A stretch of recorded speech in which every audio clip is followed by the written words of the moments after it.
And the core problem remains because the majority of mainstream Muslim American organizations are Islamists. And I started Mala because Muslim Americans deserve better. Now, post-October 7th, the masks came off, and I think we can all agree that universally the line of empathy and humanity changed. What I found to be so deeply disturbing was that simply sharing empathy or reaching out to support our Jewish American brothers and sisters, somehow that translated into supporting and signaling a signal of support for bombing Gaza. How many of us have heard this? I'm not against Jews, I'm not anti-Semitic, I'm against Zionism, I'm anti-Zionist. That has become the reason why Cheryl made this film. This is why the denial happens. I penned the op-ed in the Wall Street Journal because we have a lot of work to do in the community. I wrote about anti-Semitism in the Muslim American community because October 7th drew a line in the sand. And I will say that the problem is going to continue as long as we have organizations like CARE having a seat and being present at the White House Summit on anti-Semitism. We are going to continue having this problem. And as long as we have elected officials like Rashida Tlaib and Ilhan Omar be the main faces of Muslim American civic engagement, we are not getting anywhere. And this is why we started this. This is why, because Mala is so important. We need Muslim American voices. We need a place, we need a home for voices like myself, like Ahmed's. This is the reason why you can be proud of your Muslim American heritage. You can reject grievances. You can set an example to break anti-Semitism that's been passed on from generation to generation. Because all it does is it disempowers and marginalizes us, and it justifies the hate that exists in our community. It's amazing. Thank you so much.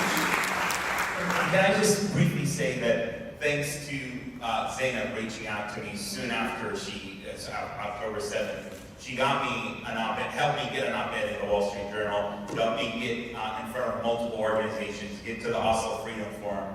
So I'm incredibly, this is the idea of creating a new political home for people that are outside the binaries, and I'm really grateful for Mala, and I'm grateful for Zainab, and the like-minded Arabs and Muslims who are rejecting the binary thing.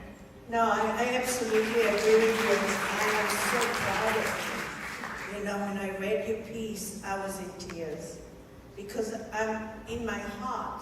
I mean, I've had many, many events, and all of them are culturally diverse. Because in my heart, I believe that our global community is going to destroy itself unless we all come together. So thank you so much for everything that you've been doing. You know,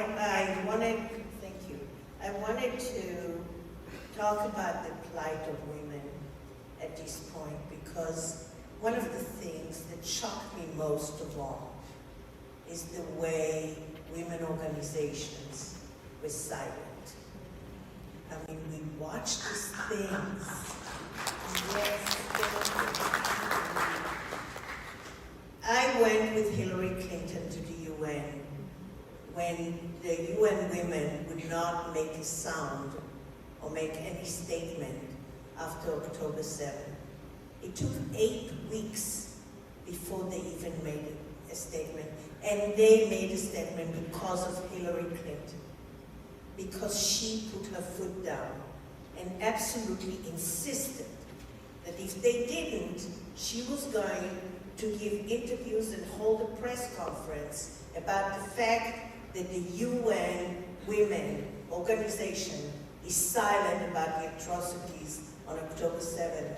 And I hope everybody here appreciates the way that she's moved forward and became such an important voice. But the next question is to you, Heidi. First of all, why is it that UN women were silent for so long? And in fact, the first statement was really minimal and really didn't go into the proof that these things really happened until 6 months from the date of Please tell me what your thoughts are. I would love to tell you what my thoughts are on all of this. First, Daphna, I want to thank you so much for making this evening possible. The film dropped on YouTube on April 25th, and we spoke shortly thereafter about it. Then the footage of the 5 young women hostages were released, and it was devastating. And Anila, Soraya, and Daphna and I got on a call and said this has to happen sooner rather than later. So it was a wild ride, and here we are tonight. So I'm really grateful to you for such just an honorable evening, and that so many people turned out, and we hit it, it is an important issue that we needed to elevate. So thank you for all of the effort that went into this. Thank you. And bringing all of the teams together and everything. So thank you so much.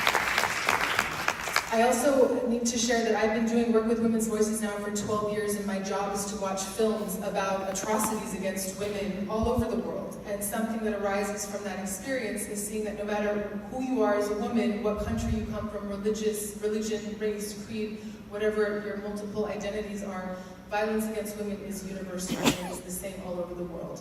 So it stands to reason that when an atrocity against women occurs, that we would all rise up and speak out against this, because it is really a global issue.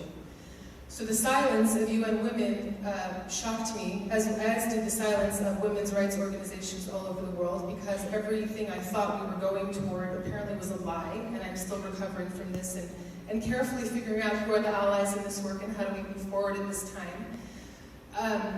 But the truth of the matter is that as a world, as a global culture, we have an issue with sexual violence and not addressing it. So it is actually the best time in the world to be a woman. You have access to economic opportunities, education, political representation, but the one statistic that only gets worse is violence against women. Before the pandemic, it was 1 in 4 women in the world will experience violence in their lifetime. After the pandemic, it's 1 in 3. In preparation of this evening, I scrolled through every single tweet of Secretary General Antonio Guterres to see, how much did he talk about the sexual violence of Hamas, and, because everyone has different accusations. They did address it, they didn't address it, so I'm like, fine, let me just go to the horse's mouth and see what he did or didn't say. There is sexual violence happening in Tigray, forced sterilization of Uyghur women in China. There is incidents in Ukraine, in Haiti, in Israel on October 7th, there is enormous amounts of sexual violence happening all over the world. He doesn't mention any of those things in his tweets. Actually, sexual violence committed by Hamas gets about 4 or 5 since October 7th. So comparatively, the issue is actually on his mind. At the same time that he was finally making a statement publicly around November 29th, at the same time, UN peacekeepers who had traded services they were supposed to provide to women in the DRC for sex were finally being brought to justice. And he didn't tweet about that. That would have been a real effort to show we are serious about addressing sexual violence in the world. So this is a global women's rights issue. It is not surprising that the UN was silent on it. What was surprising was that the rest of the world was silent on this issue. Yes. Yes. It's actually shocking for me to think that women can remain silent at the atrocities that other women go through. I was just privy to a documentary, actually film, that was taken in Ukraine, by the rapes and violations and violence against young women that are trying to cross the border. It is horrific, and not one word is mentioned in the news about that. And not one women organization has done anything about it. So it is horrific to think that women can be treated like that and that it's normalized. So my question is to you, Anila. You have gone out of your way to lead Muslim women organizations into standing up for the women that have suffered so much on October 7th, and generally for women that are suffering from violence against them. Can you please talk about what you guys are doing? Thank you so much, Daphna. I'm so happy to be here, to see so many diverse faces listening to our story, because that's what we want to do. I want you to look at those, imagine the faces of the criminals, the butchers that you saw in Cheryl's documentary. What kind of husband, father, brother do you think they are? Isn't that so sad for the Muslim women of the world? That those are the men that are representing Islam? And young people on campuses are thinking Hamas is the savior of the Palestinians? Give me a break. What has happened to us? That we have come to this, that today violence against women, atrocities committed by the world's biggest criminal organization, Hamas, Hezbollah, Muslim Brotherhood in America, and we have to tell people that these girls are telling the truth. Something is wrong in our moral compass, that we are not able to stand with these women and say, Hamas is bad for Palestine, Hamas is bad for Muslim women, Islam is going to suffer because of them. How do I know that, Daphna?